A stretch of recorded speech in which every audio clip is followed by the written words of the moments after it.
Ma'am साहब। Sam, ये आवाज कुछ जानी पहचानी सी नहीं लग रही? हमारे यहाँ जो देवी का काम करती थी उसकी बेटी की। क्या यार सताक्षी, तुम अभी भी उस माँ और उस बच्ची के बारे में सोच रहे हो? अरे वो दोनों चोर थे, सूरज ने मुझे बताया था, इवन मैंने खुद अपनी आंखों से देखा था। ऐसे लोगों के बारे में क्या सोच रहे हो? चलो यहाँ से। नहीं नहीं सैम, उसने हमारे यहाँ बहुत टाइम काम किया है, मैं उसकी आवाज नहीं भूल सकती। देखो, मैं सच बोल रही थी ना। हाँ सताक्षी, ये तो वही है कि इनकी हालत कैसे हो गई, मंदिर के बाहर भीख क्यों मांग रहे हैं? अरे भैया हमें क्या यार, चलते हैं ना, लेट हो रहे हैं, चोरों को मुंह क्यों लगना है? चलो ना भाभी, चलते हैं ना। नहीं नहीं सैम, मुझे जानना है कि इन्होंने चोरी क्यों करी, क्योंकि मैं नहीं मान सकती कि इन्होंने चोरी की होगी। और मैंने इससे बहुत कांटेक्ट करने की कोशिश करी, लेकिन इसका कॉल नहीं लगा। आज ही मुझे मिल गई है, आज मुझे जानना है, तो मुझे 5 मिनट दो बस। भाभी आप मेरी बात सुनो भाभी।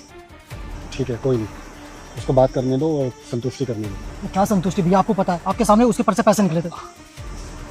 और खाना चाहिए आप लोगों को? नहीं नहीं मैम साहब, हमारा इतने में पेट भर जाएगा।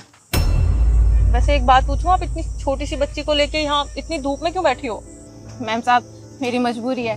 अब आप ही बात बताइए ना, कौन सी दुनिया में ऐसी माँ है जो अपनी फूल सी बच्ची को ऐसी धूप में लेकर बैठेगी? इससे पहले हमारी जिंदगी ना बहुत बढ़िया चल रही थी। हम एक साहब के यहाँ काम करते थे, लेकिन ना उन्होंने हमें अपने घर से धक्के दे के बाहर निकाल दिया, वो भी चोरी का झूठा इल्जाम लगा के। चोरी का झूठा इल्जाम लगा के घर से निकाल दिया? क्यों, साहब बहुत बुरे थे क्या? ना ना मैम साहब, साहब और मैम साहब ना बहुत ही बढ़िया इंसान थे। उन जैसे इंसान तो मैंने आज तक कभी देखे ही नहीं। फिर जब अच्छे थे तो घर से क्यों निकाल दिया?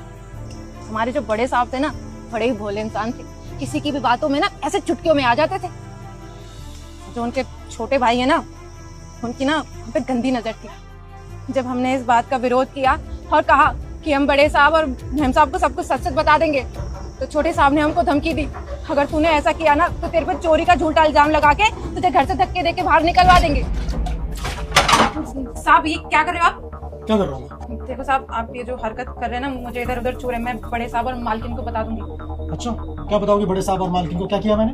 बता दूंगी कि छोटे साहब की गंदी नजर है मुझ पे। सुन, अगर ये सब भैया को बताया ना तो यहाँ टिकने नहीं दूंगा। काम करना है या नहीं करना यहाँ पर? काम कर चुपचाप अपना।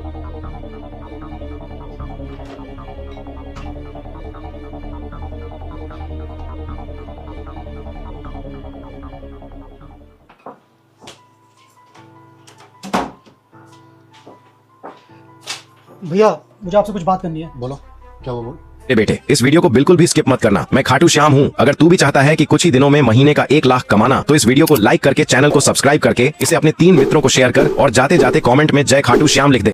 आपने जो कल मुझे 1 लाख रुपए दिए थे ना, वो मिल नहीं रहे हैं। क्या? तो घर से 1 लाख रुपए कहाँ जाएंगे? भैया वो मुझे लग रहा है जो काम वाली है ना देवी का, उसने पैसे चुरा लिए। अरे सूरज देवी का इस घर में क्यों चोरी करेगी? वो पिछले 2-3 सालों से हमारे घर में काम कर रही है, वो ट्रस्टेबल पर्सन है यार। भैया इस घर में कौन रहा था?